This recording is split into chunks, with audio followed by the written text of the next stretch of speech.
Halo teman-teman, welcome back di channel YouTube. Kembali lagi bersama aku Kiflo. Oke teman-teman, terima kasih buat kalian yang udah klik video ini. Lagi-lagi aku bilangin makasih banget buat kalian yang udah mau setia dengerin cerita ini. Dan tenang aja, bagi kalian yang tetap setia pasti aku up kok. Aku gak bakal kecewain kalian. Nah, tanpa menunggu berlama-lama, langsung aja ya kita lanjutkan ceritanya. Kini ada sosok pocong tengah berdiri tepat di depannya. Ingin segera pergi, namun kaki Mas Damar malah kaku tak mau digerakkan.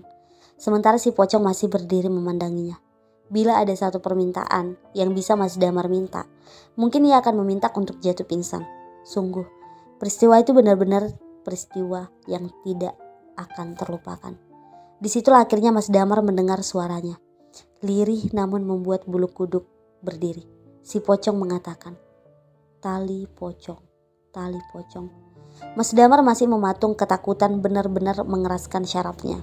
Hingga suara pintu terbanting membuat Mas Damar tercekat panik. Dilihatnya lah Simba sudah kembali dengan wajah marah dan memaki. Entah apa yang terjadi. Ia melihat Simba mencekram ujung kain kafan si pocong, menyeretnya dengan tangan kosong, lalu melemparkannya tepat di kebun belakang rumah gubuk itu. Kejadian yang baru saja terjadi membuat Mas Damar tidak habis pikir. Wanita itu menatap Mas Damar dengan tatapan dingin sembari berujar, "Jika kamu tidak tahu apa-apa, jangan sembarangan ya nak, nyawamu ada harganya." Kalimat itu masih terbayang di pikiran Mas Damar, bahkan hingga saat ini. Mas Eri baru sadar, sedari tadi Simbah tidak kelihatan, padahal ia ikut karena Simbah yang menyuruhnya. Ditambah rasa penasaran, kenapa memakamkan seseorang saja, sampai ambil waktu selarut ini. Disinilah Mas Erik dibuat kaget. Loh, kenapa tali pocongnya belum dibuka? Namun tak seorang pun mendengarkan peringatan dari Mas Erik. Mereka tetap menutup lubang kubur dengan tanah. Disinilah Mas Erik merasakan firasat teramat buruk. Desa gila. Maka ia segera meninggalkan tempat itu. Sampai di rumah Simbah, Mas Erik melihat Mas Damar. Mata mereka saling menangkap satu sama lain. Disinilah mereka curiga. Desa ini bukan desa manusia. Namun ada hal yang lebih besar dari semua itu. Ada misteri apa yang disembunyikan di desa ini. Di tengah kebingungan, langkah kaki Simbah mengejutkan mereka. Wajahnya yang sempat mengeras ketika melihat Mas Damar kini sudah berubah seperti sedia kala. Seperti saat pertama kali mereka bertemu dengan Simbah. "Nak, kamarnya sudah disiapkan." Mau tidak mau, mereka pun masuk ke sebuah kamar yang asing. Tidak ada hal yang menarik selain ranjang dengan lasa atau tikar anyaman sebagai alasnya. Namun mereka sepakat, keganjilan semua peristiwa ini seperti mengkerucut pada sesuatu. Namun belum ada yang berani menarik kesimpulan. Sampai di tengah keheningan, ketika mereka sudah saling merebahkan tubuh untuk sekedar membuang lelah, terdengar suara yang tidak asing lagi di telinga mereka. Suaranya riuh namun sangat tipis, seperti dari tempat yang jauh.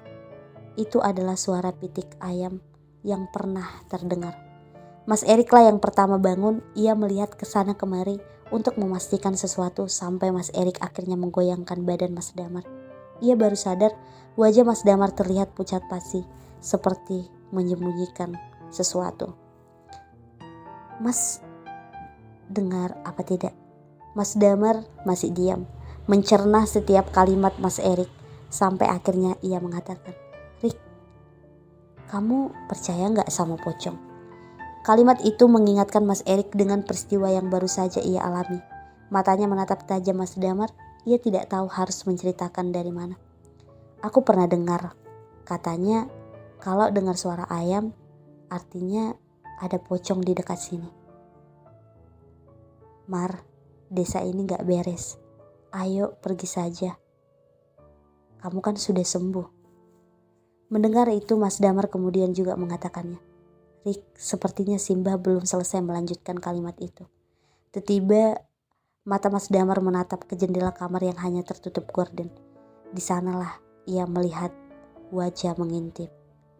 "Rik, ayo kita pergi saja dari sini." "Ada apa?" Di jendela. Mas Damar menunjuk ke arah jendela. Di jendela ada wajah si Mbah.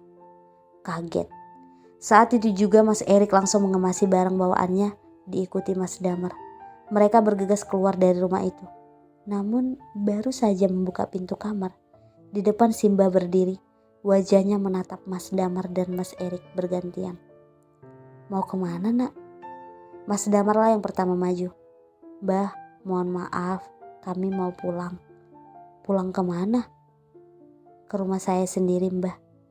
Simba awalnya hanya berdiri, namun perlahan-lahan tubuhnya tertekuk lalu membungkuk menatap mereka dengan senyuman paling mengerikan yang pernah Mas Erik dan Mas Damar lihat seumur hidup.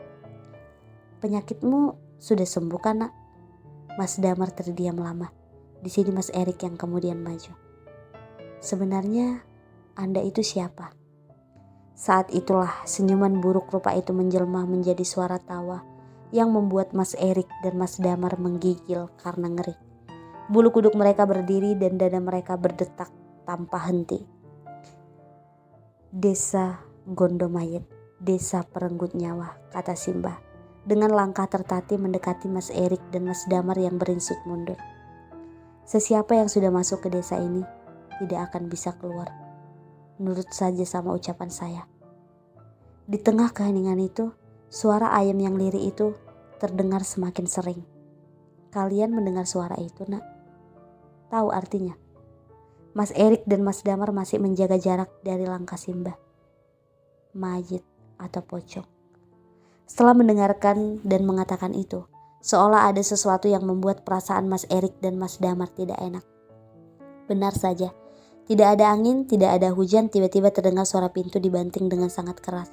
Masalahnya adalah setelah suara-suara bantingan itu, gubuk yang terbuat dari bambu itu serempak terdengar suara gebrakan di semua sisi. Simba tertawa semakin keras. Nyali Mas Erik dan Mas Damar benar-benar dipaksa sampai ke titik frustasi karena tidak ada yang bisa mereka lakukan. Seolah-olah kejadian ini seperti mimpi belaka. Suara-suara itu mengisyaratkan satu hal, di sekeliling rumah pasti ada sesuatu.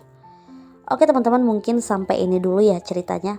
Mungkin kita lanjutkan besok. Terima kasih buat kalian yang telah mendengarkan. Jangan lupa like, komen, dan subscribe.